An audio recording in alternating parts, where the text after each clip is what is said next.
నమస్కారం. వివిధ పోటీ పరీక్షల కోసం సిద్ధమవుతున్న హాజరవుతున్న విద్యార్థులు అభ్యర్థుల కోసం ఈరోజు కార్యక్రమంలో ఆర్థిక వృద్ధి మరియు ఆర్థికాభివృద్ధి అంశాలను మీకు వివరిస్తాను. ఈ టాపిక్లో ఆర్థిక వృద్ధి మరియు ఆర్థికాభివృద్ధి భావనలు, ఆర్థికాభివృద్ధి సూచికలు, 3 ఆర్థికాభివృద్ధిని ప్రోత్సహించే కారకాలు, 4 భారతదేశం ఆర్థికాభివృద్ధి. ఈ అంశాలు మనం ఈరోజు కార్యక్రమంలో చర్చిద్దాం. ముందుగా ఆర్థిక వృద్ధి మరియు ఆర్థికాభివృద్ధి అంటే ఏమిటి, దీని డెఫినేషన్ మరి వాటి మధ్య ఉండేటువంటి ప్రధాన తేడాను మనం తెలుసుకుందాం. ఆర్థిక వృద్ధి అనేది వస్తు సేవల పెరుగుదలను సూచిస్తుంది. మరి అదేవిధంగా ఆర్థికాభివృద్ధి అనేది దేశంలో ఆర్థిక వృద్ధితో పాటు సాంఘిక ఆర్థిక మార్పులను సూచిస్తుంది. ఇప్పుడు దీన్ని మీకు సింపుల్గా ఎక్స్ప్లెయిన్ చేస్తాను. అంటే ఆర్థిక వృద్ధి మరియు ఆర్థికాభివృద్ధికి మధ్య ఉన్నటువంటి తేడా ఏమిటి. ఇక్కడ మనకి డిఫరెన్స్ చాలా చిన్నగా కనిపిస్తుంది. ఆర్థిక వృద్ధి, ఆర్థికాభివృద్ధి ఒక కా అనే అక్షరం మాత్రమే ఒక తేడా కనిపిస్తుంది. కానీ వీటిని మనం చూసే విధానంలో మరియు వాటి యొక్క ఫలితాలు కూడా వేరువేరుగా ఉంటాయి. ముందుగా ఆర్థిక వృద్ధిని చూద్దాం మనం. ఆర్థిక వృద్ధి అనేది వస్తు సేవల యొక్క పెరుగుదలను సూచిస్తుంది. అదేవిధంగా ఆర్థికాభివృద్ధి అనేది వస్తు సేవల యొక్క పెరుగుదలతో పాటు సాంఘిక ఆర్థిక మార్పుల్ని సూచిస్తుంది. దీన్ని మనం ఇంగ్లీష్లో changes in socio economic structure of the country. అంటే ఆర్థికాభివృద్ధి అనేది వస్తు సేవల యొక్క పెరుగుదలతో పాటు ఆ దేశంలో వచ్చినటువంటి మార్పుల్ని, ఇతర మార్పులను కూడా స్టడీ చేస్తుంది అనమాట. ఆ ఇతర మార్పులు ఏమిటి, ఇక్కడ సోషియో అండ్ ఎకనామిక్, సాంఘిక మరియు ఆర్థిక మార్పులు ఏ విధంగా వస్తుంది అనేది ఆర్థికాభివృద్ధి స్టడీ చేస్తుంది. ఇంకోటి, ఆర్థిక వృద్ధి అనేది సింగిల్ డైమెన్షనల్ ఫినామినా. దీన్ని మనం తెలుగులో ఏమంటాం, ఏకోన్ముఖమైన ప్రక్రియ. ఏకోన్ముఖమైన అంటే ఇది కేవలం ఒకే ఒక అంశం గురించి చర్చిస్తుంది. మరి ఆర్థికాభివృద్ధి అనేది బహుముఖ ప్రక్రియ, అంటే వివిధ అంశాల గురించి ఇది చర్చిస్తుంది. ఆర్థిక వృద్ధి అనేది సింగిల్ డైమెన్షనల్ ఫినామినా, ఆర్థికాభివృద్ధి అనేది మల్టీ డైమెన్షనల్ ఫినామినా. అంటే ఆర్థిక వృద్ధి కేవలం ఒకే ఒక అంశం గురించి చర్చిస్తుంది. మరి ఆ ఒకే ఒక అంశం ఏంది, ఇక్కడ ఆర్థిక వ్యవస్థలో వస్తు సేవలు ఏ విధంగా వృద్ధి చెందుతున్నాయి అనే ఈ ఒక్క అంశం గురించి మాత్రమే చర్చిస్తుంది ప్రధానంగా. మరి ఆర్థిక వృద్ధితో పాటు అంటే వస్తు సేవల యొక్క పెరుగుదల plus socio economic changes in the country. అంటే ఇక్కడ చూడండి, డిఫరెంట్ డైమెన్షన్స్ని ఆర్థికాభివృద్ధి అనేది స్టడీ చేస్తుంది. మరి ఆర్థిక వృద్ధిని మనం ఎకనామిక్ గ్రోత్ అంటాం, ఆర్థికాభివృద్ధిని ఎకనామిక్ డెవలప్మెంట్ అని అంటాం అన్నమాట. ఇక ఈ ఆర్థిక వృద్ధికి వచ్చేసరికి ఇక్కడ ప్రభుత్వ జోక్యం చాలా తక్కువగా ఉంటుంది. మరి ఆర్థికాభివృద్ధి విషయం వచ్చేసరికి ప్రభుత్వ జోక్యం లేకుండా ఆర్థికాభివృద్ధి సాధ్యం కాదు. ఆర్థికాభివృద్ధి ప్రారంభంలో దేశంలో ఉత్పత్తి ఎక్కువగా ఉంటుంది. ఉత్పత్తిని పెంచి అభివృద్ధిని సాధించాలంటే ప్రభుత్వ జోక్యం తప్పనిసరి. సో చాలా క్లియర్ కట్ డిఫరెన్షియేషన్ ఉంది ఇక్కడ. అంటే ఏదైనా ఒక దేశం అభివృద్ధి చెందిన దేశం అయితే ఆ దేశాల్లో ప్రభుత్వం యొక్క పాత్ర చాలా తక్కువగా ఉంటుంది, చాలా మినిమంగా ఉంటుంది. మరి అదే అభివృద్ధి చెందుతున్న దేశాల విషయానికి వచ్చినట్లయితే ఇక్కడ ప్రభుత్వ జోక్యం అనేది తప్పనిసరి. ఎందుకంటే ఆర్థిక వ్యవస్థ ఇప్పుడిప్పుడే పుంజుకుంటుంది, వృద్ధి చెందుతుంది. కాబట్టి ఇటువంటి పరిస్థితుల్లో ప్రభుత్వ జోక్యం అనేది తప్పనిసరిగా ఉంటుందన్నమాట. అంటే అభివృద్ధి చెందుతున్న దేశాల విషయానికి వచ్చేసరికి ప్రభుత్వ పాత్ర అనేది తప్పనిసరిగా ఉండాలి. లేదంటే ఆ దేశంలో ఉండే వనరులను ఏ విధంగా ఉపయోగించుకోవాలి అనే దాంట్లో ఒక సందిగ్ధత ఏర్పడుతుంది. అదేవిధంగా ఈ ప్రైవేటు వ్యక్తులు ఆ వనరులను ఎక్స్ప్లాయిట్ చేయవచ్చు, తమ స్వార్థ ప్రయోజనాల కోసం ఉపయోగించుకునే అవసరం ఉంటుంది. ఎందుకంటే అభివృద్ధి చెందుతున్న దేశాల యొక్క సాంఘిక ఆర్థిక పరిస్థితులు చూసినట్లయితే ఇక్కడ నిరక్షరాస్యత ఎక్కువగా ఉంటుంది, ప్రజల్లో అవగాహన తక్కువగా ఉంటుంది, మరియు నిరుద్యోగిత ఎక్కువగా ఉంటుంది, అవస్థాపన సౌకర్యాలు తక్కువగా ఉంటాయి. సో ఈ అన్ని అంశాలను దృష్టిలో ఉంచుకున్నట్లయితే మరి ఆ దేశ ఆర్థిక వ్యవస్థని ముందుకు నడిపించాలంటే ప్రభుత్వ జోక్యం తప్పనిసరి. అంటే ప్రభుత్వం ఆర్థిక వృద్ధికి తగిన పాలసీలను రూపొందిస్తూ ప్రభుత్వ రంగ సంస్థలను మరియు ప్రైవేట్ రంగ సంస్థలను నియంత్రించాల్సి ఉంటుంది. ఇక మిగతా విషయాలు చూసినట్లయితే ఆర్థిక వృద్ధి వేగంగా సంభవించేటప్పుడు అధిక సాంకేతిక మార్పులు అనేవి చోటు చేసుకుంటాయి. ఎందుకంటే ఈ ఆర్థిక వృద్ధి అనేది అభివృద్ధి చెందిన దేశాలకు చెందినటువంటి కాన్సెప్ట్. మరి ఇక్కడ ఏమవుతుందంటే వీళ్ళు ఎంతసేపు వస్తు సేవల పరిమాణాన్ని ఎలా పెంచాలి, ఎంత పెంచాలని అనే దానిపైన ఎక్కువగా ఫోకస్ చేస్తూ ఉంటారు. మరి అటువంటి సందర్భాలు ఏమవుతుందంటే వీళ్ళు కొత్త కొత్త ఇన్నోవేషన్స్ని ప్రవేశపెట్టడం జరుగుతుంది. అంటే ఉత్పత్తి ప్రక్రియలో, అంటే వస్తు సేవలను ఉత్పత్తి చేయడానికి అవసరమైనటువంటి టూల్స్, మెషిన్స్, టెక్నాలజీ ఏవైతే ఉంటాయో వీటిని వాళ్ళు ఎప్పటికప్పుడు నవీకరిస్తుంటారు, ఆధునీకరిస్తుంటారు. కాబట్టి ఆర్థిక వృద్ధిలో ఇది తప్పనిసరిగా ఏర్పడే పరిణామం అన్నమాట. మరి అదే ఆర్థికాభివృద్ధి చూసినట్లయితే అధిక స్థాయిలో ఆర్థికాభివృద్ధి అంటే ప్రజల జీవన ప్రమాణంలో మార్పు తీసుకురావడం. ఇక్కడ డిఫరెన్స్ చాలా క్లియర్గా ఉంది. ఆర్థిక వృద్ధి వేగంగా సంభవించేటప్పుడు సాంకేతిక మార్పులు చోటు చేసుకుంటాయి. ఎక్కడ? ఆర్థిక వృద్ధిలో, అంటే అభివృద్ధి చెందిన దేశాల్లో. మరి ఆర్థికాభివృద్ధి విషయానికి వచ్చినట్లయితే అధిక స్థాయిలో ఆర్థిక అభివృద్ధి సాధించాలంటే ప్రజల జీవన ప్రమాణంలో మార్పులు తీసుకొని రావడం.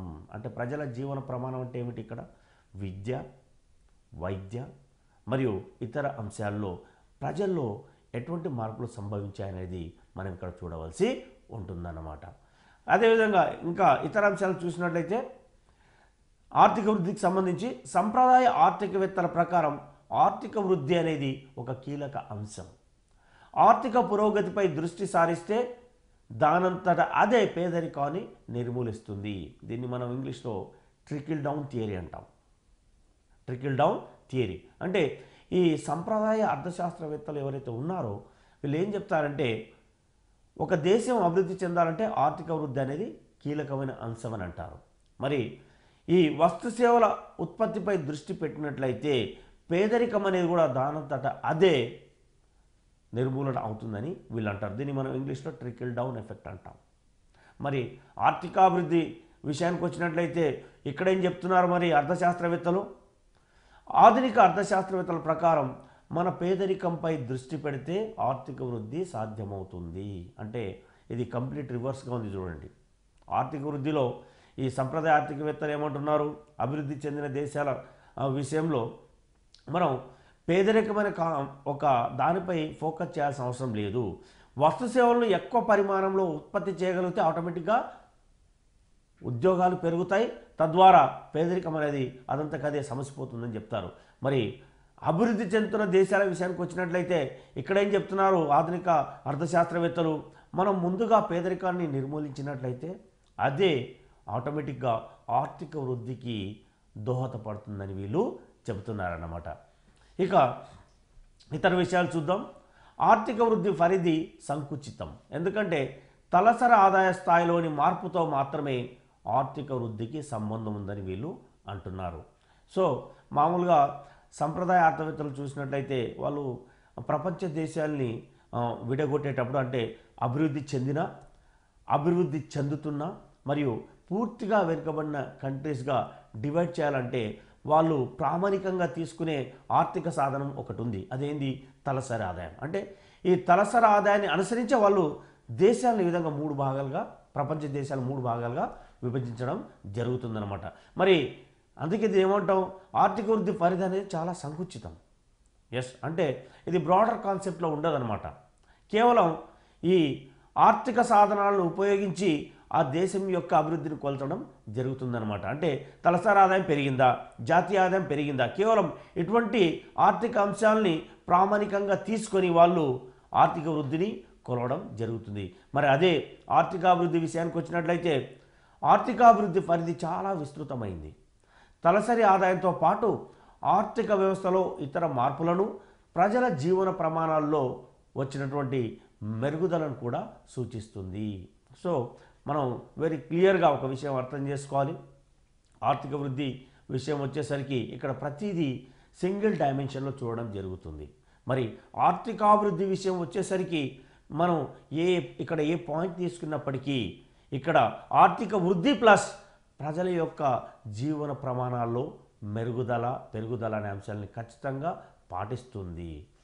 ఇక మిగతా విషయాలు చూసినట్లయితే ఆర్థిక వృద్ధి స్వల్పకాలానికి సంబంధించిన అంశము. సంవత్సరం ఆధారంగా దీనిని తెలుపుతారు. అంటే ఈ అభివృద్ధి చెందిన దేశాలు తీసుకున్నట్లయితే ప్రతి సంవత్సరం వీళ్ళు ఈ ఆర్థిక వృద్ధిని కొలవడం జరుగుతుంది. మరి దాన్ని ఏ రూపంలో కొలుస్తారు?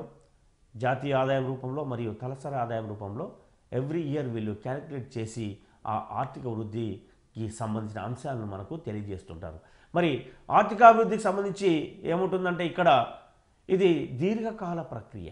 అంటే ఇక్కడ ఆర్థికాభివృద్ధి అనేది దీర్ఘకాల ప్రక్రియ. అంటే దీనికి ఒక 20 నుంచి 25 సంవత్సరాల టైం పడుతుందన్నమాట. అంటే ఈ 20 నుండి 25 సంవత్సరాల్లో ఎటువంటి మార్పులు వచ్చాయనేది ఈ ఆర్థికాభివృద్ధి అనేది స్టడీ చేస్తుంది.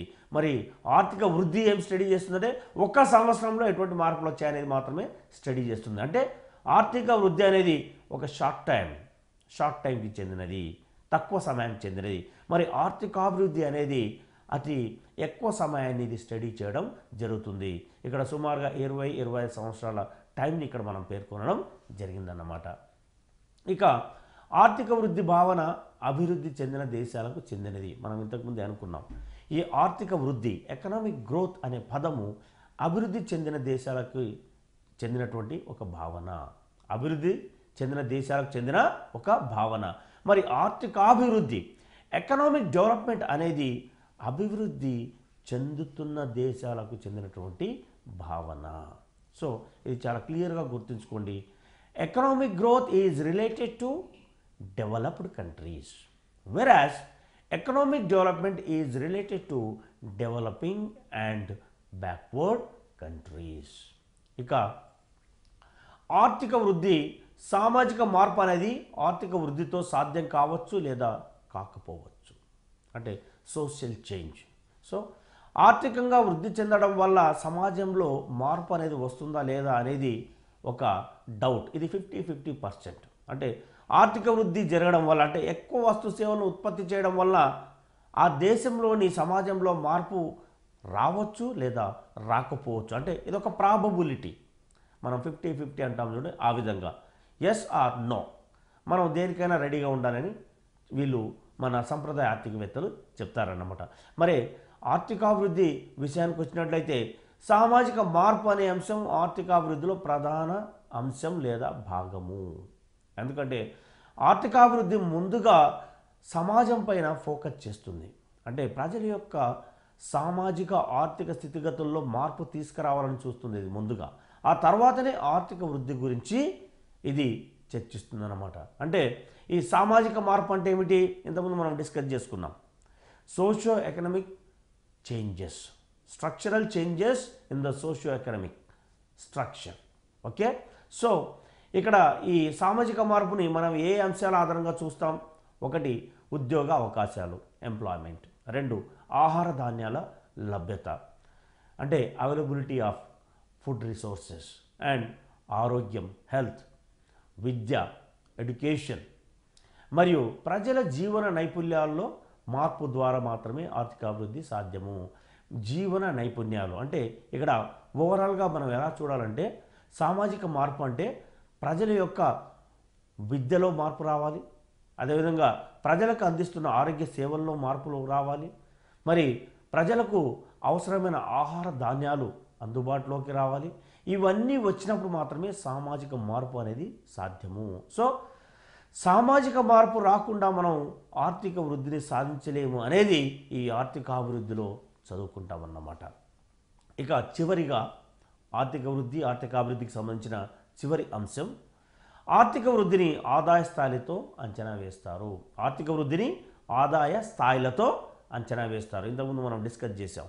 మనం ఒక దేశం అంటే అభివృద్ధి చెందిన దేశమా, అభివృద్ధి చెందుతున్న దేశమా అని విభజించాలంటే ఈ సంప్రదాయ ఆర్థికవేత్తలు ప్రధానంగా ఉపయోగించే సాధనాలు 2, ఒకటి జాతీయ ఆదాయం, మరి 2 తలసరి ఆదాయం. సో వీళ్ళు ఆర్థిక వృద్ధిని ఆదాయ స్థాయిలతో అంచనా వేస్తారు. అంటే ఆ దేశ యొక్క జీడిపి పెరిగిందా, నేషనల్ ఇన్కమ్ పెరిగిందా, పర్ క్యాపిటల్ జీడిపి పెరిగిందా, వీటి ద్వారా మాత్రమే ఈ ఆర్థిక వృద్ధిని అనేది అంచనా వేయడం జరుగుతుంది. మరి ఆర్థికాభివృద్ధి విషయం వచ్చేసరికి ఏమవుతుందంటే ఆర్థికాభివృద్ధిని మానవ వనరుల అభివృద్ధి, పేదరికం తగ్గింపు, పెరిగిన జీవన ప్రమాణాల ఆధారంగా అంచనా వేస్తారనమాట. అంటే మానవ వనరులని అభివృద్ధి చేసామా లేదా, వీటిని మనం ఇంగ్లీష్లో హ్యూమన్ రిసోర్సెస్ అంటాం. హ్యూమన్ రిసోర్సెస్ డెవలప్మెంట్ అంటే ఈ హ్యూమన్ రిసోర్సెస్ అంటే ప్రజలకు అవసరమైన విద్య, వైద్యం ఇటువంటివి అందించి మరియు నాణ్యమైన మానవ వనరులను మనం తయారు చేస్తున్నామా లేదా అనేది ఆర్థిక అభివృద్ధిలో చూడడం జరుగుతుంది. అదేవిధంగా ప్రజల యొక్క జీవన ప్రమాణాలు పెరిగాయి. జీవన ప్రమాణాలు అంటే ఇక్కడ లైఫ్ స్పాన్, దీన్ని మనం లాంగివిటీ అంటాం. మరి ఈ infant mortality rate, maternal mortality rate, అంటే ఈ శిశు మరణాల రేటు ఇటువంటివి తగ్గాయా. సో ఇవన్నీ ప్రజల యొక్క జీవన ప్రమాణాల కిందికి వస్తాయి. సో ఆర్థికాభివృద్ధి అనేది మానవ వనరుల అభివృద్ధిని చూస్తుంది, అంటే హ్యూమన్ రిసోర్సెస్ డెవలప్మెంట్ని చూస్తుంది, మరియు పేదరికం తగ్గింపు, రిడక్షన్ ఇన్ పావర్టీ, దీని గురించి కూడా చూస్తుంది.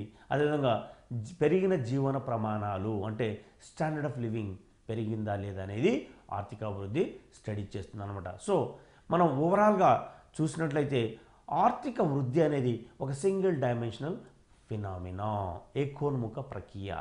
అయితే ఇది వస్తు సేవలు ఎలా వృద్ధి చెందుతున్నాయనే దాని విషయాన్ని గురించి ఎక్కువగా చర్చిస్తుంది. అంతేకాకుండా సామాజిక మార్పుతో దీనికి పని లేదు. మరి ప్రభుత్వ జోక్యం అనేది చాలా తక్కువగా ఉంటుంది. మరి ఆర్థికాభివృద్ధి విషయం వచ్చేసరికి ఏమవుతుందంటే ఇక్కడ ఆర్థిక వృద్ధితో పాటు ఎటువంటి సామాజిక మార్పులు సంభవిస్తున్నాయనేది మనం స్టడీ చేయడం జరుగుతుంది. ఇది మల్టీ డైమెన్షనల్ ఫినామినా, ఇది ఒక బహుముఖ ప్రక్రియ. ఇక మూడో విషయం ఏంటంటే ప్రజల యొక్క జీవన ప్రమాణాలు పెరిగినప్పుడు మాత్రమే ఆర్థికాభివృద్ధి సాధ్యమవుతుందని ఇక్కడ ఆధునిక అర్థశాస్త్రవేత్తలు నమ్మడం జరుగుతుందన్నమాట. ఇక మనం ఆర్థికాభివృద్ధి సూచికలు చూద్దాం. మనం ఇప్పుడు మరి ఆర్థికాభివృద్ధిని వేటి ఆధారంగా కొలవడం జరుగుతుంది. వీటిని మనం సూచికలు అంటాం, ఇండెక్సెస్ అంటాం. ఆర్థికాభివృద్ధిని ప్రధానంగా 4 అంశాల ఆధారంగా అంచనా వేస్తారు. అంటే ఆర్థికాభివృద్ధిని కొలవడానికి లేదా అంచనా వేయడానికి మనం 4 అంశాలని కన్సిడర్ చేయడం జరుగుతుందన్నమాట. మరి అవి ఏంది? నెంబర్ 1 జాతీయ ఆదాయం, దీన్ని మనం నేషనల్ ఇన్కమ్ అంటాం. 2 తలసరి ఆదాయం, per capita income. 3 physical quality of life index, అంటే భౌతిక జీవన ప్రమాణ సూచిక. ఇక 4వది మానవ అభివృద్ధి సూచిక, హ్యూమన్ డెవలప్మెంట్ ఇండెక్స్. సో ఈ 4 కాకుండా ఇంకొన్ని కూడా మనకు ఉన్నాయి. సో వాటిని కూడా మనం చర్చిద్దాం. ముందుగా జాతీయ ఆదాయం చూద్దాం. ఆర్థికాభివృద్ధిని కొలిచే మొదటి సాధనం ఆ దేశ జాతీయ ఆదాయం. మనం ఇంతకుముందు డిస్కస్ చేసుకున్నాం. ఒక దేశం అభివృద్ధి చెందిన దేశమా, చెందుతున్న దేశమా, పూర్తిగా వెనుకబడిన దేశమా అని మనం విభజించడానికి ముందుగా ఉపయోగించే ఆర్థిక సాధనాల్లో జాతీయ ఆదాయం అనేది ముందుగా ఉంటుంది. ఇక 2వది తలసరి ఆదాయం. అయితే జాతీయ ఆదాయం ఎక్కువగా ఉంటే ఆర్థికాభివృద్ధి ఎక్కువగా ఉంటుందంటారు.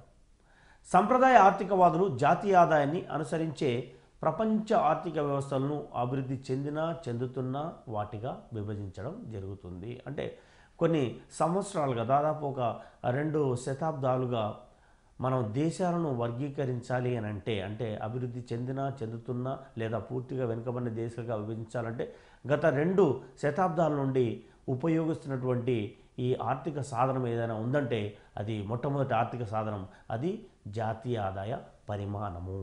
ఇక 2వది తలసరి ఆదాయం.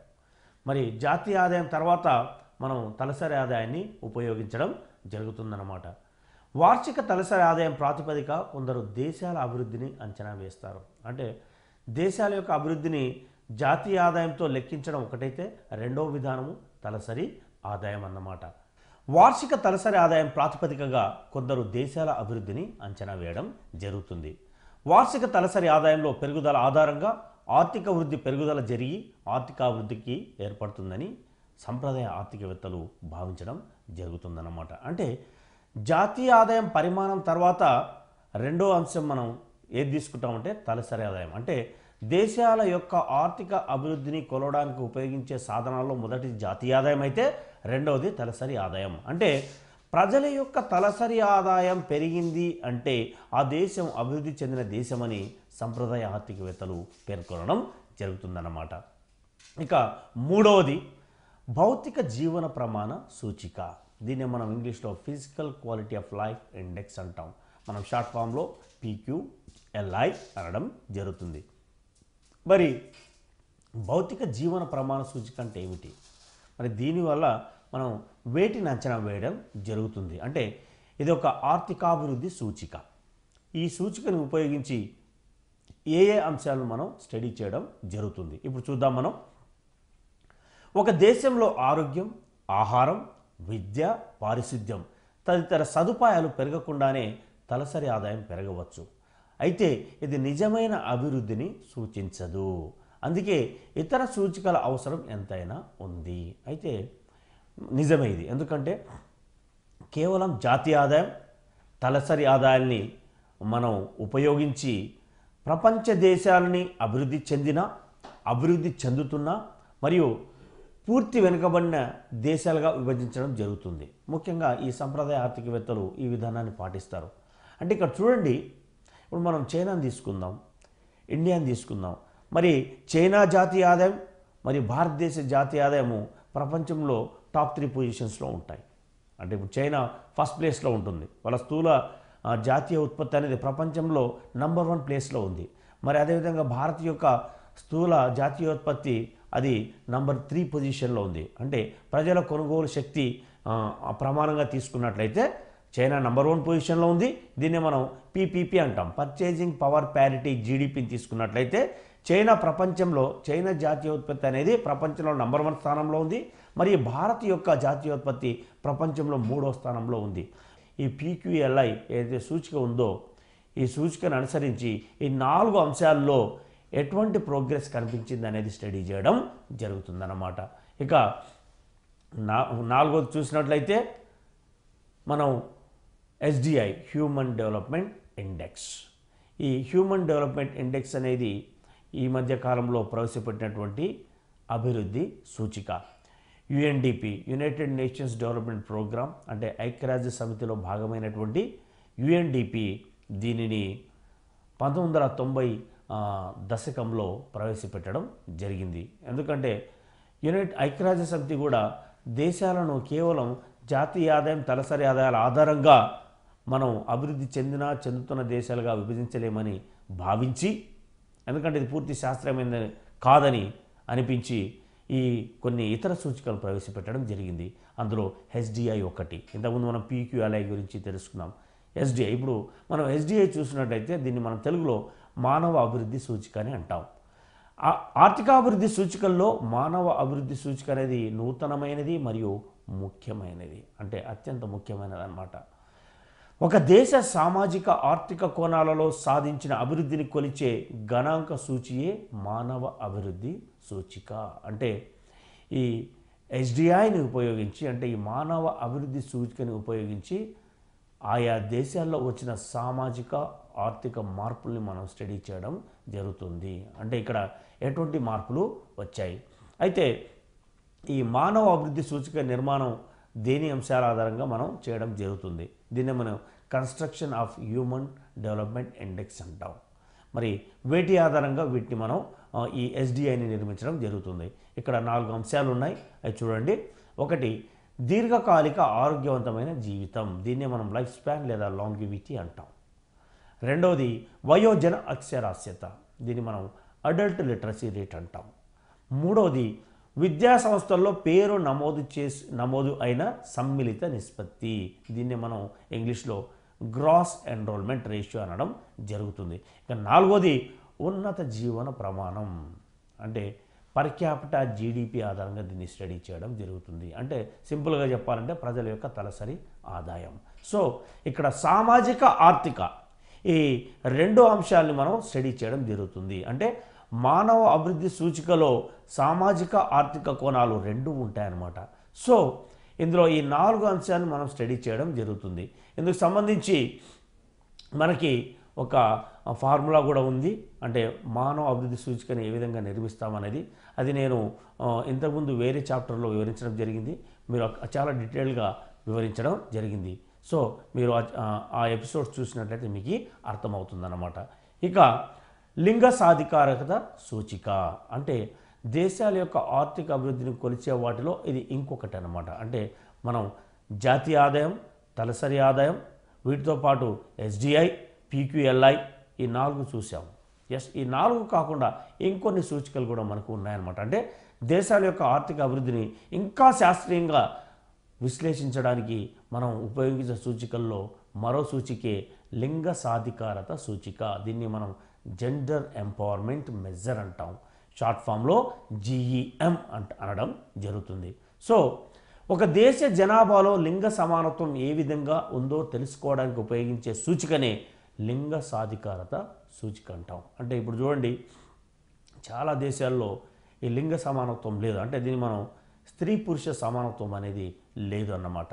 ఇప్పుడు అభివృద్ధి చెందిన దేశాల విషయానికి వచ్చినట్లయితే అక్కడ చాలా దేశాల్లో ఈ స్త్రీ పురుష వివక్షత అనేది మనకు అంతగా కనిపించదు. అంటే చట్టసభల్లో కావచ్చు, ఇతర ఉద్యోగాల్లో కావచ్చు, ఇతర అవకాశాల్లో కావచ్చు, అక్కడ మనం ఈ ఈక్వాలిటీ అనేది చూస్తాం చాలా వరకు. ఇప్పుడు అమెరికా లాంటి కంట్రీస్ కావచ్చు, యూరోపియన్ కంట్రీస్లో కావచ్చు. మరి అదేవిధంగా అభివృద్ధి చెందుతున్న దేశాల్లో ఈ లింగ సమానత అనేది మనకు కనిపించదు. ముఖ్యంగా ఇప్పుడు మనం కొన్ని ఈ అరబ్ కంట్రీస్ తీసుకోండి. అరబ్ కంట్రీస్లో కూడా చాలా దేశాల్లో మహిళలకు ఈ అవకాశాలు చాలా తక్కువగా ఉంటాయి. చట్టసభలు కావచ్చు, మరియు ఉద్యోగాలు కావచ్చు, ఇతర అంశాల్లో కావచ్చు. కాబట్టి ఇక్కడ మనం ఏం చేస్తామంటే ఆ దేశ ఆర్థికాభివృద్ధిని కొలవడానికి కేవలం జాతీయ ఆదాయం, తలసరి ఆదాయం, హ్యూమన్ డెవలప్మెంట్ ఇండెక్స్ మాత్రమే కాకుండా లింగ సాధికారతని అనుసరించి కూడా మనం వాటి యొక్క అభివృద్ధిని అంచనా వేయాలని చెప్పడం జరుగుతుందన్నమాట. సో ఇది మానవ అభివృద్ధిలో లింగ వివక్షతకు తావు లేకుండా చేస్తుంది. ఏది లింగ సాధికారత సూచిక మానవ అభివృద్ధిలో లింగ వివక్షతకు తావు లేకుండా చేస్తుందన్నమాట. లింగ సాధికారత సూచికల ద్వారా లింగ వివక్షతను గుర్తించవచ్చు. 3 ప్రధాన రంగాలలో లింగ వివక్షను గుర్తించవచ్చు మనటం. సో ఆ 3 ప్రధాన అంశాలు ఏమిటి ఇక్కడ అంటే లింగ సాధికారిక సూచికలో ఇమిడి ఉన్న 3 ప్రధాన అంశాలు. ఈ 3 ప్రధాన అంశాల ఆధారంగా స్త్రీ పురుష సమానత్వాన్ని మనం అంచనా వేయడం జరుగుతుందన్నమాట. మొదటిది రాజకీయ భాగస్వామ్యం. అంటే పార్లమెంటరీ సీట్లలో స్త్రీ పురుషులకు సమాన భాగస్వామ్యం ఉందా లేదా. అదేవిధంగా ఇతర అంటే రాజకీయ పరంగా ఇతర సభల్లో కూడా వారికి సమానత్వం ఉందా లేదా అనేది కూడా చూడడం జరుగుతుంది. రెండవది శాసన అధికారాల్లోనూ అనుభవం కలిగిన ఉద్యోగులు, మేనేజర్లు, సాంకేతిక హోదాల్లోనూ వారి భాగస్వామ్యాన్ని లెక్కించడం. ఇది రెండవ అంశం వచ్చేసరికి ఏంటంటే ఎంప్లాయ్మెంట్ అనుకోవచ్చు. అంటే ఈ ఉద్యోగ అవకాశాల్లో వారికి ఎటువంటి అవకాశాలు లభిస్తున్నాయి, మరి అక్కడ ఈక్వాలిటీ ఉందా లేదా, వీటి గురించి మనం డీటెయిల్గా చర్చిద్దాం. ఇక మూడవది అంటే లింగ సాధికారత సూచికలో మూడవది స్త్రీ పురుషులు ఆర్జించే ఆదాయాలను అంచనా వేసి ఆర్థిక వనరుపై వారి అధికారాలను గణన చేయడం. ఇప్పుడు మనం డీటెయిల్గా ముందుగా రాజకీయ భాగస్వామ్యం అంటే పార్లమెంటరీ సీట్లలో స్త్రీ పురుషులకు సమాన భాగస్వామ్యం ఉందా లేదా అనేది మనం ఇక్కడ స్టడీ చేయడం జరుగుతుంది. ఇక్కడ మనం కొన్ని ఉదాహరణల ద్వారా చూద్దాం. అంటే పార్లమెంటరీ సీట్లలో నిజంగా వీరికి భాగస్వామ్యం తగినంతగా ఉందా లేదా. ఇక్కడ ఒక రిపోర్ట్ ఉంది, ఆ రిపోర్ట్ని మనం విశ్లేషిద్దాం. While the global average for women in parliament stands at 22.4%. అంటే మనం దీన్ని సగటు అంటాం. ప్రపంచవ్యాప్తంగా సగటు తీసినట్లయితే పార్లమెంట్లలో అంటే ఆయా దేశాల అన్ని పార్లమెంట్లను కలిపితే ఈ మహిళా ప్రాతినిధ్యం ఎంత ఉంది, అది 22.4% మాత్రమే ఉంది. అంటే ఇది తక్కువ అనే చెప్పవచ్చు. ఎందుకంటే 22.4 అంటే మరి మిగిలింది ఎంత, 77.6% మెయిల్స్ అన్నమాట. అంటే మన ప్రపంచంలోని దాదాపు అన్ని పార్లమెంట్లలో ఈ మెయిల్స్ యొక్క ఈ ప్రాతినిధ్యం అంటే పురుషుల ప్రాతినిధ్యమే ఎక్కువగా ఉందని మనం దీన్ని బట్టి చెప్పవచ్చు. ఇక మన దేశం విషయానికి వచ్చినట్టయితే India is at the 103 place అంటే 103వ స్థానంలో ఉందన్నమాట. అంటే దాదాపు 140 దేశాల్లో ఈ సర్వే చేయడం జరిగింది. అంటే ఆయా దేశాల పార్లమెంటులో మహిళల యొక్క ప్రాతినిధ్యం ఏ విధంగా ఉందని స్టడీ చేసిన ఒక రిపోర్ట్ ప్రకారం భారతదేశం యొక్క స్థానం ఎన్నోదంటే 103వ స్థానంలో ఉంది అన్నమాట. అంటే ఇక్కడ చూడండి, విత్ ఎ మియర్ 12% రిప్రజెంటేషన్ అంటే మన దేశ పార్లమెంటులో మహిళల యొక్క ప్రాతినిధ్యం ఎంతుందంటే 12% మాత్రమే. అంటే ఈ సర్వే చేసిన 140 దేశాల్లో మనకు వచ్చిన ర్యాంకు 103. ఈ ర్యాంకు కూడా దేని ఆధారంగా వచ్చిందంటే మన పార్లమెంటులో మహిళలకు ఉన్నటువంటి ప్రాతినిధ్యం ఆధారంగా. అంటే మన పార్లమెంట్లో మహిళలకు కేవలం 12% మాత్రమే ప్రాతినిధ్యం లభిస్తుంది. మిగతా 88% పురుషుల ప్రాతినిధ్యం ఉందని చెప్పవచ్చు అనమాట. సో విత్ ఇన్ ఏషియా అంటే ఇప్పుడు మనం ప్రపంచ దేశాలన్నింటినీ కంపేర్ చేసి చూసాం. ప్రపంచంలోని దాదాపు అన్ని ఖండాల్లోని 140 దేశాల్లో చేసిన సర్వే ఆధారంగా భారత్కు 103వ స్థానం వచ్చిందని చెప్పాం. మరి ఆసియాలో చూసినట్లయితే India is at the 13th position out of 18 countries. అంటే మన ఏషియాలోని సర్వే చేసిన 18 దేశాల్లో భారత్కు వచ్చిన స్థానం ఎన్నోదంటే 13వ స్థానము. ఇది కూడా చాలా ఎక్కువే. ఇక women occupy just 66 seats in the 543 member Lok Sabha. మన పార్లమెంట్లో 543 సీట్లు ఉన్నట్లయితే అందులో మహిళలు ఎంతమంది ఉన్నారంటే మహిళా పార్లమెంట్ సభ్యులు కేవలం 66 మాత్రమే, which is a mere 12%. So ఈ 66 సీట్లు అనేది మనం మొత్తం లోక్సభ స్థానాల్లో ఎంత శాతాన్ని సూచిస్తుందంటే కేవలం 12%. So the scenario for women members of legislative assemblies across all state assemblies in India is even worse with the national average being a pitiable 9%.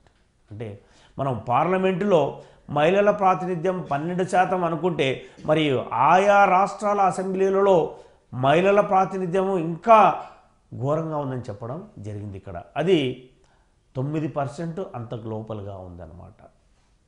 ఇక మనం ప్రపంచ దేశాలని చూసినట్లయితే అంటే ఆయా దేశాల పార్లమెంట్లో మహిళల ప్రాతినిధ్యం అంటే మనం ఇంతకుముందు చూసాం 140 దేశాల్లో సర్వే చేస్తే భారత్కి 103వ స్థానం వచ్చిందని చెప్పాం. మరి ఎక్కువ మహిళలకు ఎక్కువ ప్రాతినిధ్యం కల్పిస్తున్న దేశాలు ఏవి ఉన్నాయంటే ఈ సర్వే ప్రకారం ఇక్కడ చూడండి, ఇక్కడ ఒక డయాగ్రామ్ ఉంది. రువాండాలో దాదాపు 63-64% మహిళలకు పార్లమెంట్లో ప్రాతినిధ్యం కల్పించడం జరిగిందన్నమాట. రువాండా అనేది చాలా పేద దేశం. ఆఫ్రికాలో ఉన్నటువంటి అతి పేద దేశాల్లో రువాండా ఒకటి. ఇది ఎప్పుడు అక్కడ అంతర్యుద్ధాలు జరుగుతూ ఉంటాయి. ఈ రువాండా, బురుండి ఈ 2 దేశాలు అడ్జసెంట్ కంట్రీస్ పక్కపక్కన ఉంటాయి. ఇక్కడ ఈ తెగల మధ్య ఎప్పుడు అంతర్యుద్ధం జరుగుతుంటుంది. ఇక్కడ జీవన ప్రమాణాలు చాలా తక్కువగా ఉంటాయి. లిటరసీ రేట్స్ కూడా చాలా తక్కువగా ఉంటాయి. ఎస్, అంటే వాళ్ళ స్టాండర్డ్ ఆఫ్ లివింగ్స్ అన్నీ చాలా తక్కువగా ఉంటాయి. వాళ్ళ జాతీయ ఆదాయం, పర్ క్యాపిటల్ ఇన్కమ్ అన్నీ చాలా లోగా ఉంటాయి. అయినప్పటికీ ఆ దేశ పార్లమెంటరీ విధానం చూసినట్లయితే అక్కడ మహిళలకు దాదాపు 63-64% ప్రాతినిధ్యం వహించడం అనేది చాలా గొప్ప విషయంగా మనం చూడవచ్చు అనమాట. ఇక రెండోది బొలివియా చూడండి. బొలివియాలో దాదాపు 53-54% ప్రాతినిధ్యం ఉందన్నమాట. ఇక అండోరాలో కూడా దాదాపు 50% ప్రాతినిధ్యం ఉంది. ఇది కూడా ఆఫ్రికన్ కంట్రీ. అండ్ క్యూబాను చూసినట్లయితే నార్త్ అమెరికన్ కాంటినెంట్ కిందకి వస్తుంది. అమెరికాకి చాలా దగ్గరగా ఉంటుంది. ఇది ఒక కమ్యూనిస్ట్ దేశం. ఇక్కడ కూడా మహిళల ప్రాతినిధ్యం దాదాపు 48-49% ఉంది. అంటే ఆల్మోస్ట్ ఈక్వల్గా ఉందని మనం చెప్పవచ్చు. అంటే ఇది ఒక కమ్యూనిస్ట్ దేశం అయినప్పటికీ ఇక్కడ మహిళల ప్రాతినిధ్యం ఇంచుమించు పురుషులతో సమానంగా ఉంది అన్నమాట. అదేవిధంగా ఇతర దేశాలను చూడండి, మీరు సిచెలిస్ చూడండి, స్వీడన్ చూడండి, సెనెగల్ చూడండి, ఫిన్లాండ్ చూడండి. ఈ దేశాల్లో దాదాపు 42-43% ఈ మహిళల ప్రాతినిధ్యం అనేది ఉంది. మరి సౌత్ ఆఫ్రికాలో కూడా 40% పైగా ఉంది. నమీబియాలో కూడా 40% పైగా ఉంది. ఐస్లాండ్ చాలా చిన్న దేశం, యూరోప్లో ఉన్నటువంటి అతి చిన్న దేశాల్లో ఈ ఐస్లాండ్ కూడా ఒకటి. సో ఈ ఐస్లాండ్లో కూడా దాదాపు 42% మహిళల యొక్క ప్రాతినిధ్యం వాళ్ళ పార్లమెంటరీ విధానంలో మనకు కనిపిస్తుంది. ఇక చివరిగా స్పెయిన్ చూడండి. స్పెయిన్లో కూడా మహిళల యొక్క ప్రాతినిధ్యం 40కి కొంచెం పైగా ఉంది. సో ఇక్కడ అంటే ప్రపంచంలో పార్లమెంటరీ వ్యవస్థలలో మహిళల ప్రాతినిధ్యం ఎక్కువగా ఉన్న దేశాలను ఇక్కడ మనం పేర్కొనడం జరిగిందన్నమాట. ఇక మనం తర్వాత అంశం చూద్దాం. ఆర్థికాభివృద్ధి నిర్ణాయకాలు అంటే ఫ్యాక్టర్స్ ఇన్ఫ్లుయెన్సింగ్ ఎకనామిక్ డెవలప్మెంట్. ఇంగ్లీష్లో ఫ్యాక్టర్స్ ఇన్ఫ్లుయెన్సింగ్ ఎకనామిక్ డెవలప్మెంట్ని మనం తెలుగులో ఆర్థికాభివృద్ధి నిర్ణాయకాలు అని అనడం జరుగుతుంది. మరి ఆర్థికాభివృద్ధి నిర్ణాయకాలు అనేది 2 రకాలు. ఆ 2 రకాల్లో మొదటిది ఆర్థిక కారకాలు, రెండవది ఆర్థికేతర కారకాలు. మరి ఈ ఆర్థిక కారకాల కింద ఏమేమి ఉన్నాయంటే ఇక్కడ మనకు మూలధన కల్పన, దీన్ని మనం ఇంగ్లీష్లో క్యాపిటల్ ఫార్మేషన్ అంటాం. రెండవది సహజ వనరులు, నేచురల్ రిసోర్సెస్. మూడవది వ్యవసాయము మరియు విక్రయం కాగల వ్యవసాయ మిగులు, దీన్ని మనం ఇంగ్లీష్లో వ్యవసాయాన్ని అగ్రికల్చర్ అంటాం. మరి విక్రయం కాగల వ్యవసాయ మిగులు ఏమంటాం అంటే మార్కెటబుల్ సర్ప్లస్ అంటాం. ఇక నాలుగవది పరిశ్రమల స్వరూపం, స్ట్రక్చర్ ఆఫ్ ద ఇండస్ట్రీస్. ఇక ఐదవది విదేశీ వాణిజ్యం అంటే foreign trade are international trade. ఇక ఆరవది ఆర్థిక వ్యవస్థ అంటే ఎటువంటి ఆర్థిక వ్యవస్థ ఆ దేశంలో ఉంది, దీన్ని మనం ఎకనామిక్ సిస్టమ్ అంటాం. మరి ఆర్థికాభివృద్ధిని నిర్ణయించే ఆర్థికేతర కారకాలను ఇప్పుడు చూద్దాం మనం. నంబర్ 1 మానవ వనరులు అంటే హ్యూమన్ రిసోర్సెస్. 2 సాంకేతిక పరిజ్ఞానము అంటే టెక్నాలజీ. 3 సాధారణ విద్య. 4 రాజకీయ స్వాతంత్రం, దీన్నే మనం పొలిటికల్ ఫ్రీడమ్ అని కూడా అనవచ్చు. ఇక 5 సామాజిక వ్యవస్థ అంటే సోషల్ సిస్టమ్ ఎలా ఉంది. 6 ప్రవర్తనలో మార్పులు అంటే behaviour of the people. So ఆర్థికాభివృద్ధిని నిర్ణయించే నిర్ణాయకాలను అంటే నిర్ణాయకాలు అంటాం మనం. ఆర్థికాభివృద్ధి నిర్ణాయకాలను మనం 2 విధాలుగా విభజిస్తాం. 1 ఆర్థిక కారకాలు, 2 ఆర్థికేతర కారకాలు. సో ఇప్పుడు మనం బ్రీఫ్గా చూద్దాం ఈ కారకాలని. మొదటిది మూలధన కల్పన, దీన్ని మనం క్యాపిటల్ ఫార్మేషన్ అంటాం. క్యాపిటల్ ఫార్మేషన్ అంటే ఏంది? మనం మన దేశంలో వస్తు సేవలను ఉత్పత్తి చేయాలంటే మనకు మూలధనం అవసరము. మరి మూలధనం ఎలా వస్తుంది? ప్రజల యొక్క సేవింగ్స్ ఎక్కువగా ఉన్నప్పుడు మూలధనం కూడా ఎక్కువగా ఉంటుంది. మరి ప్రజల యొక్క సేవలు ఎప్పుడు ఎక్కువగా ఉంటాయి? వారి యొక్క ఆదాయ స్థాయి ఎక్కువగా ఉన్నప్పుడు వారి సేవింగ్స్ కూడా ఎక్కువగా ఉంటాయి. అంటే ప్రజల యొక్క ఆదాయ స్థాయిలు ఎక్కువగా ఉండడం అంటే ప్రజల యొక్క ఉద్యోగిత స్థాయి కూడా ఎక్కువగా ఉండాలి, అంటే ఎంప్లాయ్మెంట్ ఆపర్చునిటీస్ కూడా ఎక్కువగా ఉండాలి. చూడండి, ఇదంతా ఇంటర్లింక్డ్. చూడండి, ఒక దేశంలో ఎంప్లాయ్మెంట్ రేట్ ఎక్కువగా ఉంటే ప్రజల యొక్క ఆదాయ స్థాయి ఎక్కువగా ఉంటుంది. మరి ప్రజల యొక్క ఆదాయ స్థాయి ఎక్కువగా ఉంటే ప్రజల యొక్క సేవింగ్స్ కూడా ఎక్కువగా ఉంటుందన్నమాట. మరి సేవింగ్స్ ఎక్కువగా ఉన్నప్పుడు క్యాపిటల్ కూడా ఎక్కువగా ఉంటుంది. అంటే వీళ్ళ సేవింగ్స్ని ఏం చేస్తారు? బ్యాంక్స్లో వాటిని డిపాజిట్ చేయడం, లేదంటే షేర్లు బాండ్స్ రూపంలో ఇన్వెస్ట్ చేయడం, ఇవన్నీ చేస్తారు. అంటే ఈ విధంగా ప్రజలు తమ యొక్క సేవింగ్స్ని ఇన్వెస్ట్మెంట్ రూపంలో మార్చినట్లయితే పరిశ్రమలకు అవసరమైన మూలధనం అనేది లభిస్తుంది. పరిశ్రమలకు ఎప్పుడైతే మూలధనము విరివిగా లభిస్తుందో, ఎక్కువగా లభిస్తుందో, అప్పుడే వాళ్ళు ఎక్కువ వస్తు సేవలను ఉత్పత్తి చేయడం జరుగుతుంది. సో ఈ విధంగా ఎక్కువగా వస్తు సేవలు ఉత్పత్తి చేయడం వల్ల ఏమవుతుంది? ఆర్థిక వ్యవస్థ అనేది ముందుకు సాగుతుందన్నమాట. సో ఈ ఆర్థికాభివృద్ధిని నిర్ణయించే కారకాలు ఏవైతే ఉన్నాయో వాటిలో ఈ మూలధన కల్పన అనేది అది ముఖ్యమైనదన్నమాట. దీన్ని మనం క్యాపిటల్ ఫార్మేషన్ అంటాం. ఇక రెండవది సహజ వనరులు. సహజ వనరులు అంటే natural resources, availability of natural resources. అంటే ఒక దేశంలో సహజ వనరులు ఎక్కువగా ఉన్నట్లయితే మనకు ఈ ముడి పదార్థాల లభ్యత కూడా ఎక్కువగా ఉంటుందన్నమాట. ఇప్పుడు సపోజ్ మన దేశమే తీసుకోండి. మన దేశంలో చాలా నేచురల్ రిసోర్సెస్ ఉన్నాయి. అంటే ఇప్పుడు ట్రీస్ కావచ్చు, మెటల్స్ కావచ్చు, మినరల్స్ కావచ్చు, వాటర్ కావచ్చు, and availability of fertile soil కావచ్చు, అంటే సాగుకు అనుగుణమైన ఈ సాయిల్ కావచ్చు. సో ఇవన్నీ మన దేశంలో చాలా విరివిగా ఉన్నాయి.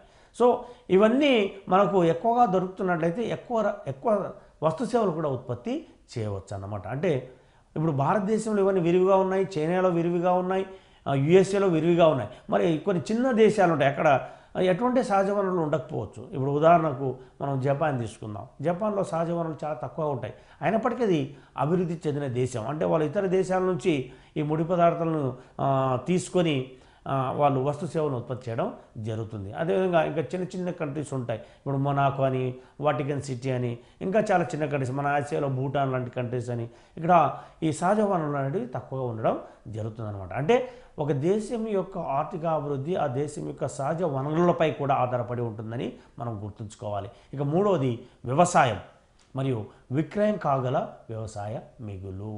అంటే ఇప్పుడు చూడండి, వ్యవసాయం అంటే అగ్రికల్చర్. ఏ దేశంకైనా అగ్రికల్చర్ అనేది ఒక మనం అత్యంత ముఖ్యమైన ఆర్థిక రంగం అని చెప్పవచ్చు. ఇప్పుడు అందులో భారతదేశం లాంటి అభివృద్ధి చెందుతున్న దేశంలో వ్యవసాయం అనేది అతి ముఖ్యమైన పాత్ర పోషిస్తుంది. అంటే అది ప్రజలకు ఆహార ధాన్యాలను ఉత్పత్తి చేయడంలో, మరియు ప్రజలకు జీవనోపాధిని అందించడంలో, మరియు జాతీయ ఆదాయాన్ని పెంపొందించడంలో కూడా వ్యవసాయం అనేది ముఖ్య పాత్ర వహిస్తుందన్నమాట. ఇక రెండోది చూసినట్టయితే విక్రయం కాగల వ్యవసాయ మిగులు, దీన్ని మనం ఇంగ్లీష్లో మార్కెటబుల్ సర్ప్లస్ అంటాం. అంటే ఇప్పుడు మనం వ్యవసాయంలో ఉత్పత్తి చేసినటువంటి ఈ ఆహార ధాన్యాలు ఏవైతే ఉంటాయో మన అవసరాలకు సరిపడా కాకుండా మిగులు ఉన్నట్లయితే, అంటే మన ఆహార అవసరాలు తీర్చడంతో పాటు ఎక్సెస్గా ఉన్నట్లయితే, ఆ ఉత్పత్తి ఎక్సెస్గా ఉన్నట్లయితే మనం ఇతర దేశాలను వాటికి ఎక్స్పోర్ట్ చేసి మనం ఎంతో అమూల్యమైన విదేశీ మారక ద్రవ్యాన్ని సంపాదించవచ్చు అన్నమాట. అంటే మన ఒక దేశం యొక్క ఆర్థిక అభివృద్ధి ఈ వ్యవసాయ రంగం మరియు విక్రయం కాగల వ్యవసాయ మిగులుపై ఆధారపడి ఉంటుందన్నమాట. అంటే వ్యవసాయ రంగం ఉత్పత్తి చేసే ఆహార ధాన్యాలు ఏవైతే ఉంటాయో ఆ ఆహార ధాన్యాలతో ప్రజల యొక్క ఆహార అవసరాలు తీర్చగా మిగిలిన అవుట్పుట్ ఏదైతే ఉందో దాన్నే మనం మార్కెటబుల్ సర్ప్లస్ అంటాం, లేదా తెలుగులో విక్రయం కాగల వ్యవసాయ మిగులు ఎక్కువ అని అంటాం. అంటే ఈ విక్రయం కాగల వ్యవసాయ మిగులు ఎక్కువగా ఉన్నట్లయితే మనం ఇతర దేశాలకు ఎగుమతి చేసి మనం ఆదాయాన్ని ఆర్జించే అవకాశం ఉంటుందన్నమాట. ఇక నాలుగో చూడండి, పరిశ్రమ స్వరూపం. పరిశ్రమ అంటే ఆ దేశంలో ఈ పరిశ్రమలు ఏ విధంగా ఉన్నాయి, వాటి పర్ఫార్మెన్స్ ఎలా ఉంది, సో ఇవన్నీ స్టడీ చేయవలసి ఉంటుంది. ఇక ఐదవది విదేశీ వాణిజ్యం. విదేశీ వాణిజ్యం అంటే ఫారిన్ ట్రేడ్. ప్రతి దేశం అంటే ఈ ప్రపంచీకరణ యుగంలో ఈ గ్లోబలైజేషన్ పీరియడ్లో విదేశీ వాణిజ్యం అనేది ప్రతి దేశానికి కంపల్సరీ అయింది. అది చిన్న దేశం కావచ్చు, పెద్ద దేశం కావచ్చు, ఫారిన్ ట్రేడ్ అనేది ఖచ్చితంగా చేయవలసి ఉంటుంది. ఎందుకంటే ప్రతి దేశము తమకు కావాల్సిన అన్ని వస్తు సేవలను ఉత్పత్తి చేసుకోలేదు. కాబట్టి కొన్ని వస్తు సేవలను ఉత్పత్తి చేసి మరి ఎక్సెస్గా ఉన్న వాటిని ఇతర దేశాలకు ఎక్స్పోర్ట్ చేసి తమకు కొరతగా ఉన్న వస్తు సేవలను ఇతర దేశాల నుంచి దిగుమతి చేసుకోవడం జరుగుతుంది. అందుకు ఈ ఫారిన్ ట్రేడ్ అనేది ఖచ్చితంగా అవసరం. అయితే ఈ ఫారిన్ ట్రేడ్లో అతి ముఖ్యమైన అంశం ఏంటంటే బ్యాలెన్స్ ఆఫ్ పేమెంట్స్. ప్రతి దేశం ఈ అంతర్జాతీయ వాణిజ్యం చేస్తుంది. ఇప్పుడు ఉదాహరణకి ఇండియాని తీసుకుందాం. మనం ఇతర దేశాలకు ఎన్నో రకాల వస్తు సేవలను ఎగుమతి చేస్తాం, మరియు ఎన్నో రకాల వస్తు సేవలు దిగుమతి చేసుకోవడం కూడా జరుగుతుంది. మరి ఈ దిగుమతులు ఎగుమతుల మధ్య ఉన్న తేడానే బ్యాలెన్స్ ఆఫ్ పేమెంట్స్ అంటాం. అయితే ఇక్కడ ఈ ఎగుమతుల విలువ దిగుమతి విలువ కన్నా ఎక్కువగా ఉన్నప్పుడు దీన్ని మనం ఫేవరబుల్ బ్యాలెన్స్ ఆఫ్ పేమెంట్స్ అంటాం. Favourable balance of payments. ప్రతి దేశము ఈ ఫేవరబుల్ బ్యాలెన్స్ ఆఫ్ పేమెంట్స్ని అచీవ్ చేయడానికి చూస్తుందన్నమాట. ఎందుకంటే అంతర్జాతీయ వాణిజ్యం ద్వారా ఏ దేశమైనా ఫేవరబుల్ బ్యాలెన్స్ ఆఫ్ పేమెంట్ స్థితికి చేరుకున్నట్లయితే దాన్ని మనం ఆల్మోస్ట్ అభివృద్ధి చెందిన దేశంగానే పేర్కొనవచ్చు. ఎందుకంటే ఎగుమతుల విలువ దిగుమతుల విలువ కన్నా ఎక్కువగా ఉండడమే ఫేవరబుల్ బ్యాలెన్స్ ఆఫ్ పేమెంట్స్. అయితే మన దేశం విషయం వచ్చేసరికి మనం ఈ మధ్యకాలంలో ఈ ఫేవరబుల్ బ్యాలెన్స్ ఆఫ్ పేమెంట్స్ అనే సిచ్యువేషన్ మనం ఫేస్ చేయలేదు. మనకు అన్ఫేవరబుల్ బ్యాలెన్స్ ఆఫ్ పేమెంట్సే ఉంది. ఎందుకంటే మన ఎగుమతుల విలువ దిగుమతుల విలువ కన్నా చాలా తక్కువగా ఉంది. సో ఒక దేశం యొక్క ఆర్థికాభివృద్ధి నిర్ణయించే వాటిలో ఈ విదేశీ వాణిజ్యం కూడా ఒకటని మీరు గుర్తుంచుకోవాలి. ఇక చివరికి చూసినట్లయితే ఆర్థిక కారకాల్లో ఆర్థిక వ్యవస్థ, ఎకనామిక్ సిస్టమ్ అంటాం. అంటే ప్రతి దేశానికి ఒక ఎకనామిక్ సిస్టమ్ అనేది ఉంటుంది.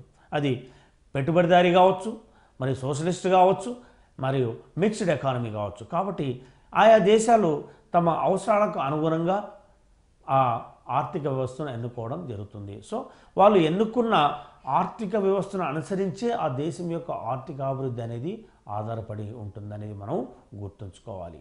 ఇప్పుడు సపోజ్ చైనాని తీసుకోండి, వాళ్ళ కమ్యూనిస్ట్ ఎకానమీ వాళ్ళది, లేదా మనం సోషలిస్ట్ ఎకానమీ అనవచ్చు.